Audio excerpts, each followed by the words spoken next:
Bonjour Abdoulaziz Diop. Bonjour. Voilà, Abdoulaziz Diop, vous êtes le président du collectif du lotissement du hangar des pèlerins. Récemment, Oui. vous avez fait un communiqué pour alerter sur la situation. Est-ce que vous pouvez revenir largement sur ce problème? Alors, le point de départ, disons, c'est le processus établi par le gouvernement, à savoir l'objectif d'éclaircir ou de voir un peu la situation foncière au Sénégal. Et nous sommes tout à fait en phase avec ce processus. Cependant, il s'avère que dans cette optique de bien vouloir éclaircir, il y a des gens qui sont impactés Oui. et qui n'ont rien à voir avec ceux qui font l'objet de fouilles ou de recherches. Donc, c'est notre cas. Nous avons acquis des lots là-bas. À environ 200 personnes nous sommes Oui. depuis 2019.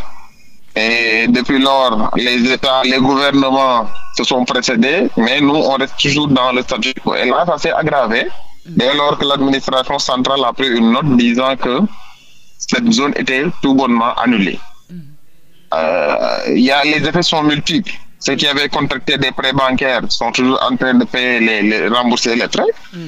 Ceux qui avaient les autorisations de construire, ils avaient déjà payé tout ce qui est redevance au niveau de la mairie du Trésor. Oui. Et tout ça là, c'est resté statu quo, on n'a pas d'informations, on ne sait plus à quelle sauce on sera mangé. Donc, raison pour laquelle, depuis 3 ans, on a mis en place ce collectif-là. On a essayé de rencontrer les autorités.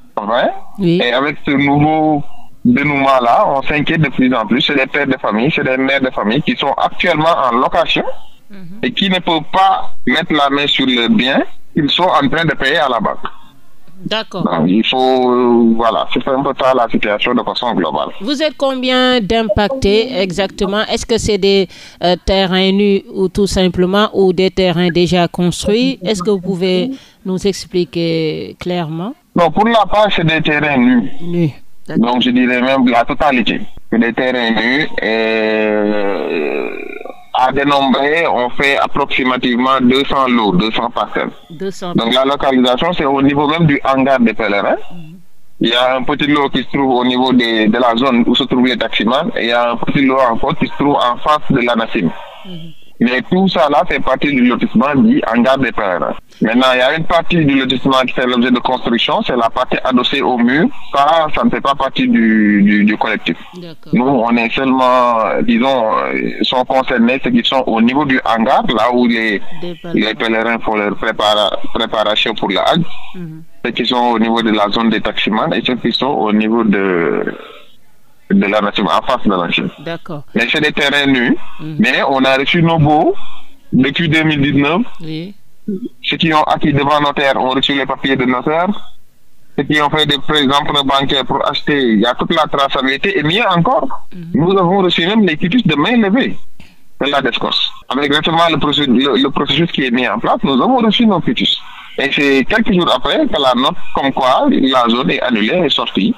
Et nous laissons, disons, sans voix. Et maintenant, vous réclamez quoi au juste? Qu'est-ce que vous voulez exactement? Qu'est-ce que vous réclamez à l'État du Sénégal? Donc, ce qu'on réclame à l'État, c'est simple. Oui. Nous sommes en phase avec le fait que l'État veuille, disons, mettre la main sur l'accaparement. Parce que quand même, il faut le dire, dans certaines zones à Dakar, il y a de l'accaparement foncier. Nous, on est en phase avec ça. Mais dans cette histoire de recherche de personnes qui ont fait de l'accaparement, il ne faudrait pas léser d'autres personnes qui n'ont rien à voir avec ça.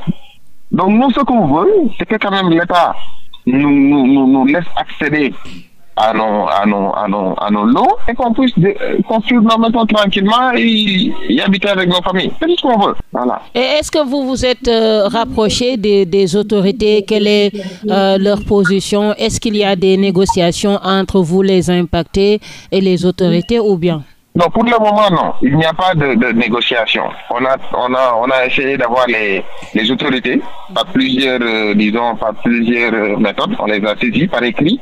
On a saisi le directeur général des impôts et des domaines. On a saisi le ministre chargé de la justice, le ministre des Finances, Et même des courriers ont été déposés à la primature au niveau du ministre des Infrastructures terrestres et aériennes pour dire que on a vraiment fait le tour en termes de procédures administratives. On a vraiment été très administratif, très patient, avec des écrits, des correspondances. Même si pour la plupart on ne reçoit pas de retour, on reste quand même optimiste. Mais là, à ce stade, depuis que la note d'annulation elle est sortie, on se dit qu'il n'y a plus à faire de correspondance. Ce qu'on veut tout simplement, c'est que le Premier ministre détente cette situation-là, puisse distinguer ceux qui ont eu à faire de l'accaparement et ceux qui ont eu à obtenir légalement un terrain de 150 mètres carrés. D'accord. C'est ça la grande différence. Et dès lors que cette différence-là s'est faite, il n'a qu'à nous laisser accéder à nos biens tranquillement et pouvoir y construire. C'est important ça. D'accord. Et socialement, comment vous vivez cela, Abdoulaziz? Mais c'est catastrophique. Imaginez, vous êtes salarié, vous avez contracté un prêt bancaire, vous êtes en train de payer le prêt bancaire, vous payez le loyer, alors que au début, le montage financier initial pour nous tous, c'était quoi? On fait un prêt bancaire. Dans les 6 mois qui suivent, même si on construit un petit rez-de-chaussée, on déménage avec sa famille et du coup, on n'a plus à payer le loyer. Mais imaginez, depuis 3 ans, 4 ans, voire même plus, on paye le loyer, on rembourse la dette et on ne s'en sort pas. Tout le montage financier tombe à l'eau. Et c'est très compliqué pour des salariés, pour des gens qui difficilement joignent les deux bouts. D'accord. Et est-ce que vous avez un plan d'action? Qu'est-ce que vous comptez faire vraiment face à votre situation? Oui, on a un plan d'action. Parce que quand même, nous, on ne peut pas avoir certaines postures. Parce que quand même, quoi qu'on puisse dire, c'est nous-mêmes qui avons porté... Bon, pas nous-mêmes, on a contribué à porter ce régime-là au pouvoir. Donc, on ne peut pas venir derrière saboter. Non, on ne va pas faire du sabotage. Mais on a communiqué. La prochaine étape, c'est de saisir certaines personnalités de ce pays, la société civile, les députés, certains députés, les saisir pour leur faire comprendre que, en voulant être transparent, vous êtes en train de léser des personnes qui n'ont rien à voir avec tout ça.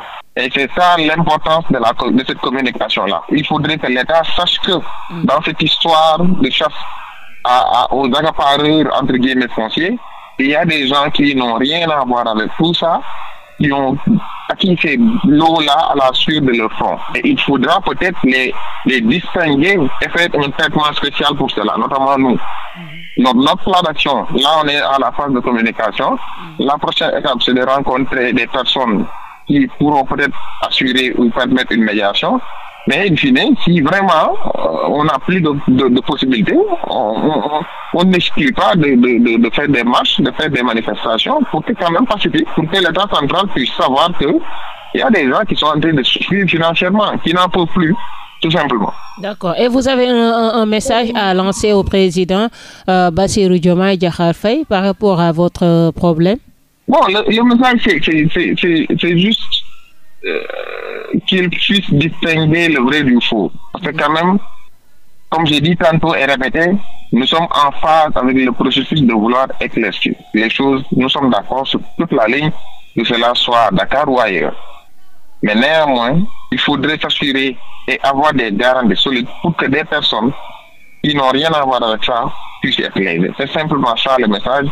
Et qu'ils sachent que, parallèlement aussi, et moi je n'ai pas peur de le dire, ma profession ce n'est pas un inspecteur des impôts et des domaines, parce que la plupart du temps, les gens font une confusion entre la direction des domaines et le foncier. Donc les gens pensent toujours que c'est un petit groupe de personnes là qui... Non, là ça n'a rien à voir. C'est des personnes, c'est des informaticiens, c'est des enseignants, c'est toute une panoplie de professions qui se retrouvent lésées et qui n'ont vraiment rien à voir avec le foncier de près ou de loin. Donc là aussi, c'était bon à éclaircir. D'accord. Merci beaucoup, Abdoulaziz Diop. Je rappelle que vous êtes président du collectif du lotissement du hangar des Malarins.